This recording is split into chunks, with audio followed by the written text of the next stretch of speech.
This is what I'll be showing you how to make today. Ruffles, flounce, whatever you call it. So sit down, let me take you through this process as we roll together.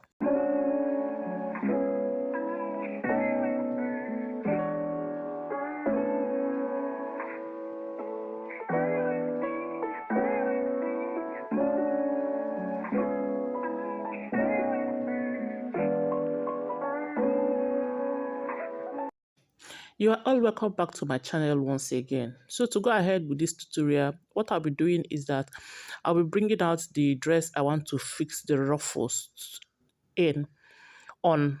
That is what you're seeing on my table. So what I'll be doing next is to get the actual measurement of the place I'll be placing the flounce or the ruffles. So I'm going to use my tape, take it the way you're seeing me. That's the place I want to place the ruffles. So I'll just take it round and over the shoulder, then down to the back part and then to the zipper area, and I will stop at that. Welcome to my channel. If you're coming across my channel for the first time, feel free to ask your questions wherever you feel confused, and leave your comment and hit on the like button so that YouTube will be able to send this to or recommend this video to other viewers. So what I got there is 31. Then I will set that aside and then we'll work on the material that we'll be using to construct the ruffle. So here we have it. The one we are trying to replicate or recreate has 2 steps. So, and this fabric will be serving as the lining and at the same time the main fabric. So what I have there is 2 pieces of this fabric folded into 4 already.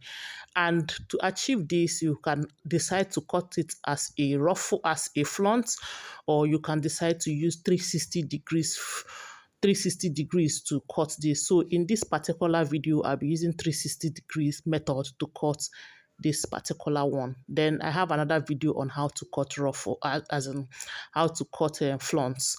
So what I have there, the measurement, the length and the weight is supposed to be the same thing, 31 by 31. That is what I have. 31 length and 31 weight. That is what I have. Then I'll fold it into 2 equal parts. Then I'll go ahead and then fold it into another 2 equal parts as well. And this is one of the fabric I'll be using. Then I have a second one too, the same measurement, and I have folded it into 4 as well. You can see first folding into 2 equal halves and then fold it into another 2 equal halves, making it 4. Then I'll just place it exactly on the other one. I'll place one on the other. That is, like I told you before, one will be serving as lining and the other one will be serving as the main fabric. So what I'll be going ahead to do right now is to take the measurements of what we are doing. We already got 35, 31 as in the place I'll place it is 31. So what I'll be doing is that 31 divided by 6.25. That is the formula. That is the formula. If you go through the videos I've already taught on how to cut 360 degrees, 750, 720 degrees, 144 degrees, 1444 degrees.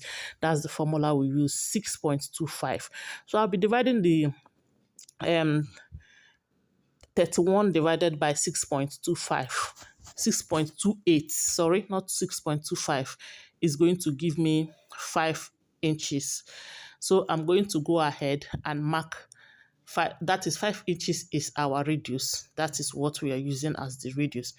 Then the length I want to work with for this particular flounce is 9 inches. So I'll just go ahead and mark my 5 inches.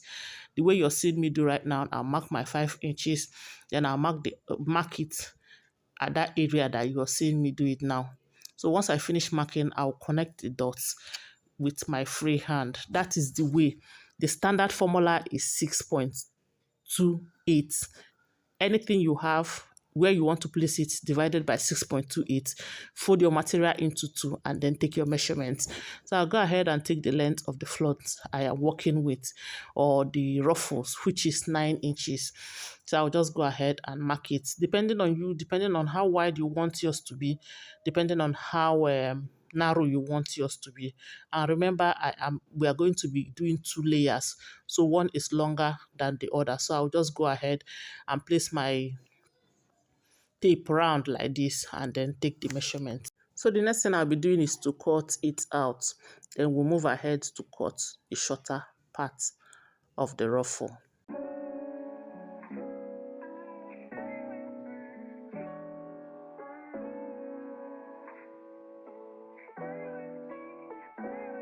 This, I have one piece of material. I folded it into, I'll open it up, then I'll refold it again to show you what I did. So it's already on a fold of 2. Then I folded it into another 2, then folding it again. That's, we are going to be having 2 different pieces. I folded it into 2 the first time, folded it into 4 the second time, then folded it another one, making it 8. So I'll go ahead and mark my radius, which is 5 inches. I'll mark it round, then I will use my chalk and connect the dots. Then for this one, the length I want to make use of, because my crinoline is 3 inches, so I'll be marking out 4.5 inches there. So I'll just go ahead and mark it round, and after marking it round, I'll go ahead and cut it out. Like I said before, feel free to drop your comments in the comment section or any question you have. So I am done cutting it out. So what I'll be doing next is to do a little of slant. You find out that where the flounce started, the measurement is not very long, as in that part is not long at all. So I'll be shortening it. I'll be making a curve at the edge, then I will cut it to make that part shorter. That is the way it is on the one we are trying to replicate. The beginning part is narrow, then when it got to the middle, it was a bit wider. So I'm going to go ahead on this now, and I'm going to be taking at the edge, just watch me, at the edge I'll be taking 4.5 inches, then I will mark it.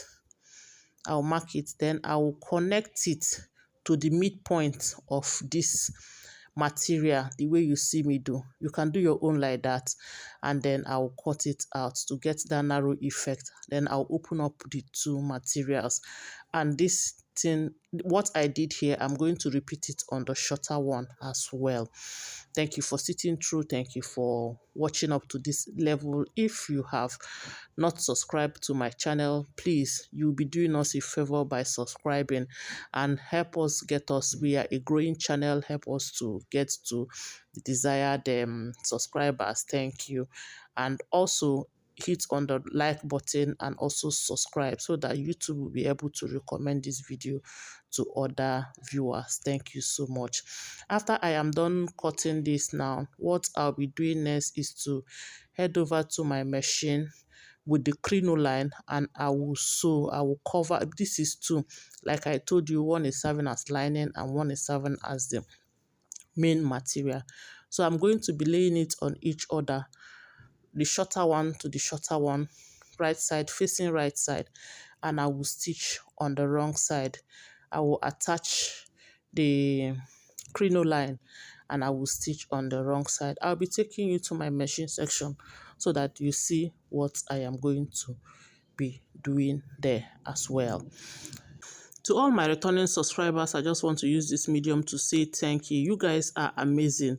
Thus far, you have been the one keeping this channel up to this extent, and you have been the one that have built it to this extent. I really appreciate you guys. I do not take you for granted. Kudos to you all. All right, I will have to place my cleaner line the way you see me right now, and I'm going to stitch all round. I'm going to be stitching it round by 1/2 inch on my machine. I'm going to be doing that right now. So let's head over to the machine section. Okay, here we are. So we'll be going ahead to stitch it. Just watch me as I do this. This is what you're going to be doing carefully.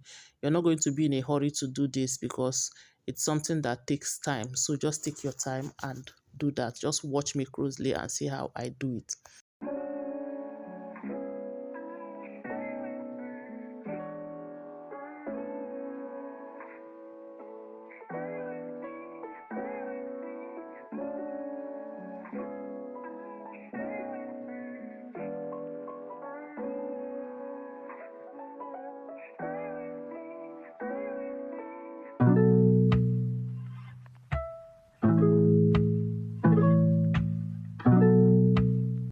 Okay guys, I'm done stitching it. So the next thing I'll be doing is to open it the way you see me do right now, and then I'll push the stitches to one side of the material. That is the one I can consider as the lining. If you're using the lining, you push the material, the stitches to the lining area, then you top stitch. I'm going to be doing a top stitch.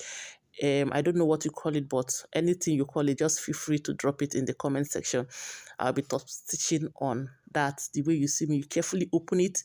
It is not something you do in a hurry as well. You carefully open it and then run stitches over it.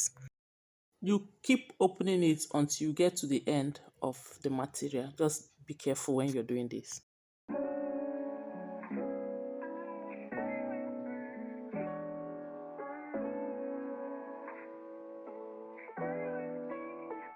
Okay guys, I'm done with the stitches. I've already even gone to iron. I've already ironed it as well. The ironing part is not very easy, but you have to take your time and iron it very well.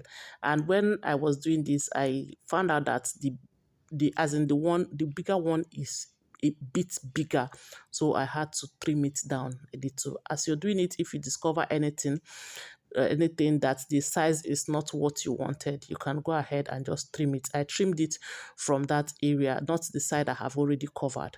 From the waist, as in the radius area, I just trimmed it out from there. So what I'll be doing right now is to place the shorter one on the larger one. Then I'll head over to my machine and use my bias and cover it up the way you see me do right now. I'm going to head over to the machine and then use the bias to close it up. That's what I'll be doing right now. All right, here we'll have it. I am done doing that. You can see how good it is. I purposely brought out the bias to the side that will lay on top of the clothes. If you don't want the bias to be seen, you can do well to place it at the side you want to be on the dress, not the side that will be showing. So this one I purposely did it like this. So what I'll be doing right now is to use my safety pin and hold it the places and just stitch it, safeguard it to the areas I want it to be. At this point, you may decide to use a needle to, depending on how thick it is, you can decide to use a needle, hand needle, to attach it to the dress. Or if your machine can sew it, you can head over to the machine. For mine, I sewed some with the machine. The parts that are lighter, I had to sew it with my machine. But the parts that are thicker, because at some point I had to pleat some areas because it was longer, so I had to pleat it. I don't need to cut anything, I had to pleat it. So the place I pleated, I used my hand needle to attach it because it was thick. So depending on you, if your machine can stitch a very thick fabric, you can go ahead and do that. But if not, just use your hand needle and stitch it down to the material. And that's all. You can see how beautiful it is. In my next video, I'll be showing you how to cut flounce and use it, and use it as well. I told you two methods. It's either 360 degrees or use flounce for this. So here we'll have it. The next time you'll be seeing this is going to be on my mannequin. So thank you, guys. So guys, if this video was of a benefit to you, do not forget to hit on the like button and also share it to people that you think will be needing it. And as well, if you have not subscribed, kindly do so because you'll be helping my channel to grow. Help this young channel to grow. Thank you very much, and thank you for my returning subscribers. Thank you for the new ones. We really appreciate you. See you in my next video. See you in my next video. I love you all. Bye.